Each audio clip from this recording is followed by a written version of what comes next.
Eric. Bonjour. Donc, je vous présente Eric Fromentin qui est allergologue à Lille et qui a accepté aujourd'hui de nous parler un petit peu des allergies et de son vécu. Déjà, Eric, depuis quand es-tu allergologue ? Alors je suis allergologue depuis 9 ans à Lille. Voilà. Avant j'ai fait de la médecine générale pendant une dizaine d'années, puis je me suis réorienté vers l'allergologie et maintenant je ne fais plus que ça à plein temps depuis 9 ans. Ok, et qu'est-ce qui t'a donné l'envie de te spécialiser complètement sur les allergies ? L'allergie, l'avantage c'est que c'est une spécialité qui est assez globale, qui n'est pas trop focalisée sur un organe et qui traite aussi de la qualité de vie, qui apporte des solutions aux patients et qui est assez stimulante intellectuellement. Ok, génial. Du coup, cette semaine, c'est la semaine mondiale des allergies. Est-ce que tu étais au courant ? Bien sûr, c'est un événement incontournable.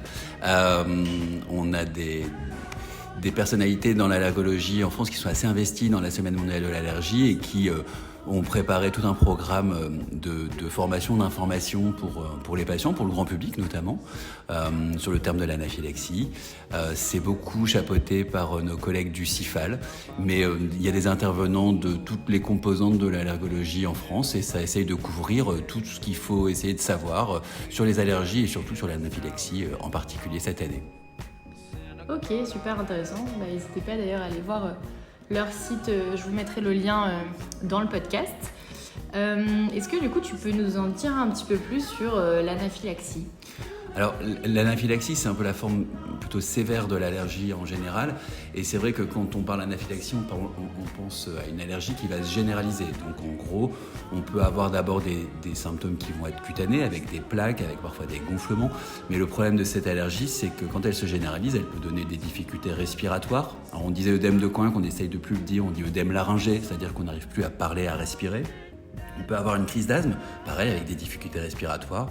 Ça peut se compliquer encore au niveau digestif, on a des vomissements, des diarrhées, des maux de ventre, voire des malaises, des vertiges. Et là, malheureusement, ça peut arriver à un stade très sévère. On peut arriver à un choc avec un risque parfois mortel, malheureusement. Et c'est ce qui pose le problème de l'anaphylaxie, c'est qu'il y a un risque potentiellement vital et qu'une réaction peut être compliquée un jour et se compliquer encore plus lors du contact suivant. Donc, d'accord. Et ça, c'est assez fréquent ? Alors, la fréquence, c'est toujours difficile à estimer. En fait, je ne sais pas s'il faut parler comme ça de fréquence. En gros, on dit qu'il y a 4 à 8% d'allergiques alimentaires en France. Tous ne vont pas avoir d'anaphylaxie. On est dépendant en fait des déclarations de cas. On a ce qu'on appelle un réseau d'allergovigilance en France. Et donc les allergologues, quand ils sont confrontés à un problème d'anaphylaxie, déclarent les cas. Le problème du déclaratif, c'est que tout le monde ne le fait pas. Donc les seules sources que l'on a vraiment fiables, ce sont celles-ci. Et c'est vraiment difficile à estimer. Donc il y a malheureusement quelques décès en France chaque année. Et après, en fait, les causes sont assez variables selon les âges. Chez les plus jeunes, on va avoir surtout les allergies alimentaires. Alors ça va être surtout le lait, l'œuf. On a les fruits à coque et l'arachide qui caracolent aussi. Et puis ensuite les fruits de mer. Puis chez les adultes, on a quand même beaucoup moins le problème du lait et de l'œuf. Mais arachide, fruits à coque, crustacés, fruits de mer et c'est non exhaustif, on a des allergènes qui sont émergents puisqu'on mange des choses de plus en plus diverses et variées, donc de plus en plus de causes pour faire des allergies alimentaires. Et à côté de ça, on a aussi tout ce qui est venin d'insectes. Donc le gros sujet, c'est guêpes et abeilles, clairement. Et puis en dernier lieu, tout ce qui est médicamenteux. Parfois, avant tout les antibiotiques, mais aussi tout ce qui est périopératoire, donc tous les traitements qui sont utilisés pour endormir les patients, notamment. Ok. Curare ou autre. Ok. Et ça, en cas justement de choc anaphylactique, c'est quoi la meilleure réaction à avoir ? Alors, en fait, dans l'allergie, c'est globalement toujours la même chose. La première chose, c'est d'éviter ce qui rend allergique. Alors c'est bête, mais sur un médicament, c'est quand même bien de l'arrêter. Pendant une opération, on n'a pas toujours conscience qu'il se passe quelque chose. Donc ça, c'est plus typique. Après, un aliment, je crois qu'en général, on pense quand même à éviter d'arrêter de le manger. C'est pas toujours si simple, mais parce qu'on ça sait saute pas toujours aux yeux. Que ça vient de là. Donc la première chose, c'est l'éviction. Ensuite, quand ça va pas, il faut commencer avant tout à donner 2 antihistaminiques d'un coup. Auparavant, on préconisait d'utiliser les corticoïdes, mais ils sont maintenant plus conseillés. On insiste surtout sur le fait que les antihistaminiques peuvent suffire si c'est uniquement cutané, donc des plaques ou un peu de gonflement du visage ou des mains ou des pieds.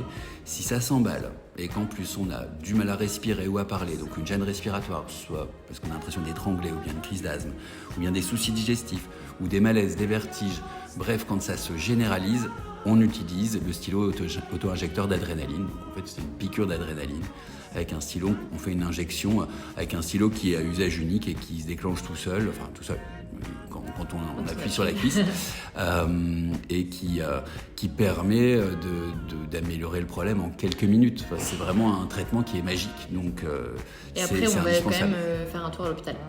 Alors oui, théoriquement, la recommandation, ce serait de rester 6 à 12 heures, parce que la réaction, autant elle est brutale, et dans la plupart du temps, elle est vraiment rapide et brutale, mais il arrive qu'il y ait ce qu'on appelle des chocs ou des réactions biphasiques, c'est-à-dire qu'il y a des cellules qui commencent à travailler un petit peu discrètement et dont l'effet va se ressentir 8 à 12 heures après. Donc en théorie, on serait censé rester hospitalisé 12 heures, ce qui en pratique, parce que les services d'urgence sont très sollicités, parce qu'ils ne sont pas tous toujours bien informés, parce que ça dépend de qui on a affaire. Malheureusement, ce n'est pas toujours le cas. Et puis, les patients n'ont pas envie, quand ça va mieux, de rester tout ce temps-là. Mais idéalement, il faut au moins les avertir qu'il faut quand même garder l'œil parce qu'il peut y avoir une réaction secondaire et toujours être prêt à réagir. Ok, et on peut faire, ça peut continuer dans les jours d'après, c'est-à-dire en théorie, 2 jours après ou une fois qu'on a passé le cap de cette réaction un peu tardive déjà, parce que pour une réaction qui est censée être immédiate et rapide, c'est quand même long, une douzaine d'heures, normalement on est tranquille. Bon, il ne faut pas être de nouveau au contact. Ouais, il faut avoir réussi à identifier bien évidemment aussi la cause. Exactement. Et du coup, par exemple, moi je suis intolérante au gluten. Est-ce que je peux faire un choc anaphylactique ? Alors en fait, ça n'a rien à voir. Quand on parle d'allergie, on parle de mécanisme. Autrement dit, d'un côté, il y a une allergie, on a une réaction qui est inadaptée à quelque chose qu'on est censé tolérer et qui peut... En fait, l'allergie induit une notion de risque, une notion de situation qui peut se compliquer. Les intolérances alimentaires, c'est souvent évoqué devant des tracas digestifs qui sont très désagréables. On n'est pas du tout en train de négliger ce que peut occasionner une intolérance parce que ça peut vraiment nuire très fortement à la qualité de vie avec des ballonnements, des soucis de transit, des nausées, des douleurs aussi. Ça peut être vraiment un enfer à vivre, mais ça n'est pas le même mécanisme. Et pour le coup, les allergologues sont très démunis face à l'intolérance parce que c'est pas du tout notre métier. On a aussi un peu de difficulté à comprendre d'où ça vient. En fait, ça viendrait d'un souci à digérer un aliment pour 1001 raisons. Est-ce que c'est la flore intestinale qui est perturbée ? Est-ce que c'est spécifique de certains aliments plutôt que d'autres ? Est-ce que c'est parce qu'on mange trop d'aliments transformés ? Plein de choses. En fait, on a des pistes, on n'arrive pas encore à s'accorder. Et de la même façon, on n'arrive pas à s'accorder sur les traitements qu'on peut proposer. En général, on préconise avant tout, moi j'invoque souvent, je dis le bon sens paysan, c'est-à-dire que vous avez un doute sur un aliment, vous voulez avoir le cœur net, eh bien vous l'évitez une dizaine de jours. Et si assez rapidement vous sentez une amélioration et que les symptômes se calment, vous avez déjà une petite idée de la question. Et si en réintroduisant l'aliment, vous êtes de nouveau gêné, clairement, je crois que vous avez compris qu'il faut éviter l'aliment. Il y a des laboratoires qui essayent de proposer des tests biologiques et c'est tentant, surtout quand on n'est pas écouté et qu'on est un peu en errance diagnostique et qu'on a la sensation qu'on ne prend pas le problème au sérieux. On a envie d'aller dans un laboratoire qui donne caution et qui fait son travail très bien pour plein de choses, mais les bilans biologiques d'intolérance alimentaire n'ont aucun intérêt, ça n'est pas prouvé scientifiquement. On ne va pas rentrer dans le détail, mais ça coûte surtout cher pour celui qui va faire le bilan et ça n'a pas d'intérêt. S'il arrive chez l'allergologue avec un bilan comme celui-là, on lui dira « je suis désolé pour vous, mais vous avez dépensé des sous pour rien ». Avant tout, pour le moment, ça tient à une éviction, une réintroduction d'un aliment pour cerner si un aliment peut être problématique. Maintenant, ça n'empêche pas aussi d'aller faire le point chez le gastro-entérologue parce qu'il peut y avoir d'autres problèmes que l'intolérance et qui va donner des signes assez comparables. Et je pense qu'il ne faut pas faire l'économie d'examen. C'est souvent une fibroscopie ou une coloscopie ou les deux. Et si la situation le nécessite, il faut prendre un avis chez le gastro-entérologue. D'accord, ok, très clair. Alors que vous, du coup, si la personne vient te voir, tu vas lui faire des tests plutôt cutanés. Alors nous, les tests cutanés, c'est pour explorer l'allergie. Donc si on a un doute sur une allergie, on est évidemment tout à fait compétent par des tests cutanés ou des prises de sang complètes qui permettent de voir plus finement le profil allergique pour déterminer par exemple les problèmes la problématique du risque et de réaction sévère ou pas. Parfois, on peut être aussi plus rassurant qu'inquiétant. Il y a des profils de réaction qui sont plus désagréables que dangereux. Mais pour les intolérances alimentaires, je suis désolé, je pourrais rien faire pour toi. Si ce n'est conseiller d'éviter l'aliment qui pose problème. Oui, de faire son autodiagnostic en fait. Oui, et puis il y a beaucoup de gens qui souffrent de l'intolérance au gluten et il y a un vrai problème. Mais pour le coup, ça n'est pas de nature allergique. D'accord. Alors que du coup, une allergie, si j'ai bien compris, c'est dû à une protéine. Alors oui, la plupart du temps, c'est une réaction à une protéine qui n'est plus tolérée en fait et malheureusement notre corps a un peu de mal à distinguer ce qu'il doit pouvoir tolérer de ce qui est un agresseur. Et malheureusement, c'est une vraie tendance en fait. On se pose parfois la question de l'origine de tout ça. Clairement, alors on le voit beaucoup nous au niveau respiratoire avec tout ce qui est pollution, notamment les particules fines, le réchauffement climatique qui augmente la quantité de pollen et puis la quantité de particules qui volent dans l'air. Pour la part alimentaire, il y a probablement une grande part liée aussi aux aliments transformés, au fait que l'on consomme maintenant des aliments que l'on ne consommait pas parce que tout bonnement ils n'étaient pas produits dans nos régions. Maintenant la mondialisation fait qu'on est exposé à de plus en plus de choses. Peut-être des causes virales, c'est vraiment multifactoriel. Il y a aussi évidemment un grand facteur héréditaire. Donc c'est sûrement pas une explication mais des explications. On étudie maintenant beaucoup ce qu'on appelle l'exposome, c'est-à-dire la somme de tous ces facteurs auxquels on est exposé pour considérer une personne de façon globale et pas juste à un problème en particulier. Mais c'est vrai que, in fine, en général, quand il y a une allergie, le résultat à la fin, c'est qu'il y a un allergène, et souvent une protéine, sur une source qui occasionne une réaction qui ne devrait pas avoir lieu. D'accord. Et pourquoi, du coup, tu dis qu'il y a des hausses d'allergie à cause de tous ces facteurs que tu as mentionnés, mais j'ai l'impression que ça touche plus les enfants que les adultes actuellement ? Alors, oui, clairement, parce qu'il y a un essor global de toute façon des allergies, donc ça se voit beaucoup chez les enfants. Certaines allergies peuvent s'arranger avec le temps, donc ça peut réduire à l'âge adulte, mais on voit aussi des adultes qui, notamment au niveau respiratoire, à 50, 60 ans, sans antécédents, déclarent de l'allergie. C'est une vraie lame de fond. On disait qu'il y avait 3-4% d'allergiques dans les années 70. Actuellement, en 2025, on est autour de 25-30% et la projection de l'OMS, c'est 50% en 2050. Donc j'ai un bon ami à moi qui a un constat un peu attristant, mais qui dit que la norme, ce sera d'être malade et qu'on crée un monde qu'en fait, on ne sait pas tolérer. Sympa. Et en fait, pour le coup, c'est quelqu'un de très sympathique. C'est le professeur Lesmi qui est très brillant. Mais c'est vrai que malheureusement, quand on pose le constat, on se rend bien compte que la norme, ce sera malheureusement d'être allergique. Alors ça ne veut pas dire que tout le monde aura une allergie sévère, mais compte tenu de l'environnement qu'on se prépare, malheureusement, oui, les perspectives ne sont pas très optimistes. Et si on veut chercher un peu d'optimisme, est-ce que quand on est allergique, on peut guérir d'une allergie ou est-ce qu'on doit apprendre à la gérer toute sa vie ? Alors, tout dépend ce qu'on entend par guérison. Quand on parlait de la prise en charge, on disait que la première chose, c'est d'essayer d'éviter ce qui déclenche l'allergie. Donc pour les allergènes respiratoires, on a des mesures. Tout n'est pas forcément facile à mettre en place. Pour les aliments, théoriquement, on a quand même des réglementations qui nous aident, qui sont perfectibles, c'est clair, mais qui nous aident à identifier les sources. Bon, pour les insectes ou les médicaments, ça c'est vrai que normalement on doit pouvoir arriver à les éviter, même s'il y a des situations à risque plus compliquées. Mais bon, la première chose c'est l'éviction. La deuxième chose c'est de soulager, ce qui fait juste calmer les conséquences de l'allergie, et elle est toujours là.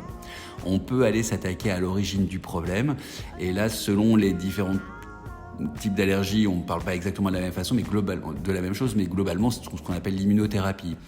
Sur le plan respiratoire, c'est donner des extraits d'allergènes. Alors en France, c'est sous la langue tous les jours pour aider à tolérer l'allergène en question, avec un traitement qui améliore bien les patients dans 80-90% des cas, mais qui est long, qui met 2-3 mois pour être efficace, qu'il faut maintenir au bas mot 3 ans pour que notre système immunitaire s'en souvienne. On parlera peut-être après du temps pendant lequel il s'en souvient. C'est difficile à estimer, et selon les études, on dit entre 8 et 15 ans. Donc, il y a des gens chez qui ça dure bien plus longtemps, des gens chez qui, malheureusement, on a des récidives assez rapides, parce que les prévisions sont difficiles à transposer quand on a fait des études il y a quelques années à notre environnement actuel ou celui dans 5 ou 10 ans. Sur le plan alimentaire, l'immunothérapie, on parle d'immunothérapie orale, c'est-à-dire qu'on aide les patients à... On détermine en fait quelle quantité leur donne une réaction et finalement on leur administre des plus petites quantités tous les jours de cet aliment pour qu'ils arrivent à le tolérer. Donc là c'est une prise quotidienne, ça doit être très cadré, il ne faut pas faire n'importe quoi. C'est en milieu hospitalier que sont déterminés les protocoles et il y a un suivi très rigoureux. Là aussi le traitement dure longtemps pour arriver à consommer une quantité significative d'aliments, finalement quelque chose qui nous permet d'être en zone de sécurité. Sur le plan alimentaire, l'immunothérapie, le bénéfice à moyen long terme est beaucoup moins évident. Alors là, je le pratique pas tous les jours, mais clairement, un oubli depuis plus d'un mois et plusieurs mois plus certainement, malheureusement, nous fait régresser beaucoup. Donc c'est vrai que l'aspect de guérison est difficile à déterminer si on entend ne plus prendre de traitement ou ne plus consommer l'aliment. Il faut quand même l'entretenir, il y a vraiment un besoin de l'entretenir. Mais on a des choses que l'on peut faire et on peut aider les patients. Donc c'est quand même très positif, même si c'est relativement contraignant, ça l'est beaucoup moins que d'avoir un jour un accident et avec potentiellement une réaction sévère. Ces traitements sont quand même beaucoup proposés aux patients qui ont des allergies sévères. Et enfin, pour les médicaments, on a à part des situations exceptionnelles où on n'a pas d'alternative et où on peut aussi arriver à induire une tolérance à un aliment, je pense à un médicament, pardon. On peut arriver à induire une tolérance à un médicament indispensable, comme une chimiothérapie, comme des antibiotiques dans des situations compliquées. Ça, pareil, c'est vraiment des spécialistes hospitaliers qui ont des protocoles très établis pour arriver à administrer un traitement pour lequel on n'a pas vraiment d'autre choix. Et reste tout ce qui est venin d'hyménoptère, où là, ça se fait maintenant encore comme sous forme injectable, avec des injections très régulières et qu'il faut poursuivre 5 ans après une montée de dose au début qui, selon les protocoles, est variable en quelques jours, mais ensuite un entretien qui doit être fait tous les mois pendant 5 ans. Ah oui, donc c'est quand même très très long, mais c'est efficace. Ce sont des traitements qui sont longs, mais des traitements qui permettent de supporter une piqûre, enfin des traitements qui sauvent des vies en fait. Donc oui, il y a une contrainte, mais pour le moment on a avant tout que ça. Il y a de plus en plus d'études parce qu'on a la chance dans l'allergologie d'avoir un essor de traitements qui vont agir au niveau de l'immunité, qui sont ce qu'on appelle des thérapies ciblées, donc qui agissent sur les transmetteurs entre les cellules, qui font que les réactions s'emballent dans l'allergie. Et on a maintenant des traitements qui vont aller cibler très précisément certains mécanismes. On a beaucoup de recul dans certaines pathologies qui ne sont pas toujours allergiques, mais à la frontière et qui concernent des patients qui sont plus souvent allergiques. Pour nous, c'est la dermatite atopique, c'est l'urticaire chronique, mais c'est dans l'asthme sévère aussi, la polypose, des choses comme ça. On a maintenant des études qui essayent de combiner les traitements et de voir si donner l'aliment à petite quantité plus un de ces traitements pourrait aider et avoir de meilleurs résultats, peut-être plus durables, peut-être plus rapides. Pour le moment, il y a quelques études qui commencent à sortir, mais alors une fois de plus, moi je ne suis pas spécialiste de cette question-là, mais on a de plus en plus de possibilités. Il est probable qu'après on aille vraiment affiner selon le profil des patients, la stratégie, mais il y aura aussi une question de coût, puisque ces traitements-là, par contre, sont pour le moment encore très coûteux. Donc, ça n'est pas accessible au plus grand nombre, mais peut-être que plus tard, si les coûts diminuent, et dans certaines pathologies résistantes au niveau respiratoire, pour lesquelles, pour le moment, on l'utilise pas, peut-être qu'on l'utilisera. C'est pas du tout c'est pas ce qui arrivera demain, ça c'est clair. Pour l'aliment, c'est quand même déjà demain, et a priori, ça a l'air d'être assez prometteur. Mais voilà, je crois qu'il faut pas faire de promesses pour le moment intenables. Il faut juste dire que peut-être qu'on a des ressources et qu'on peut proposer des solutions aux patients quand ils sont motivés et quand ça s'avère nécessaire. Bien sûr, il y a des gens qui sont compétents en la matière et qui peuvent proposer des solutions aux patients. Ouais. Et peu importe l'âge. Alors peu importe l'âge, oui, parce qu'on a des allergies sévères chez les tout petits. Donc chez les enfants, clairement, c'est quelque chose qui est voilà, qui est très étudié, mais on a aussi des adultes qui ont des réactions sévères. En fait, le profil des causes d'allergie évolue avec le temps, comme on disait tout à l'heure. Sur le plan alimentaire, prédominant quand même chez l'enfant, voilà, lait, œufs et d'autres. Et puis chez les adultes, on trouve moins ces aliments, mais on va aussi trouver arachides, fruits à coque qui sont partagés des deux côtés. Et puis les médicaments et les piqûres d'insectes. Donc le profil évolue, les solutions, elles, vont toutes quand même globalement dans un sens assez comparable. Mais voilà, c'est pas une question d'âge pour prendre en charge une allergie. On traite une allergie aux protéines de lait de vache dès les premières semaines de vie et on traite quelqu'un qui a une allergie sévère bien plus âgé. J'évite de parler d'âge, sinon je me tire une balle dans le pied. Non, mais du coup, ça prouve qu'il y a des potentiels traitements en fonction du cas et de l'âge de la personne, en fait. Oui, bien sûr. Et en fait, l'idée, c'est que quand c'est nécessaire, il est important de faire un point, d'évaluer la situation, d'être informé, d'avoir ce qu'il faut pour faire face. On est sur la semaine mondiale de l'allergie. L'anaphylaxie, c'est capital d'avoir une trousse d'urgence avec soi, d'avoir le traitement adéquat et d'être bien informé, d'être bien formé aussi. Quand on va faire le point dans un milieu hospitalier, on ne vous fait pas juste un bilan et on vous donne une ordonnance. Il y a toute une formation, l'éducation thérapeutique.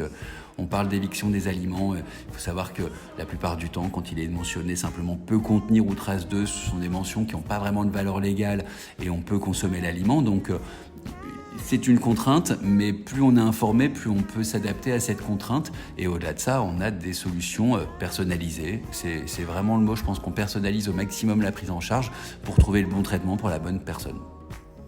Et vous pouvez d'ailleurs utiliser l'application Allergenus si vous voulez détecter la présence de certains allergènes. Écoute, merci infiniment Eric pour toutes ces informations super intéressantes. Et puis, je te souhaite une bonne continuation. Est-ce que tu as un dernier mot que tu voudrais ajouter ? Non, rien de spécial, merci beaucoup. Et puis, n'hésitez pas à vous connecter sur le site de la Semaine mondiale de l'allergie, c'est semaine-allergie.fr. Voilà, je remettrai le lien. Bonne journée à tous, au revoir.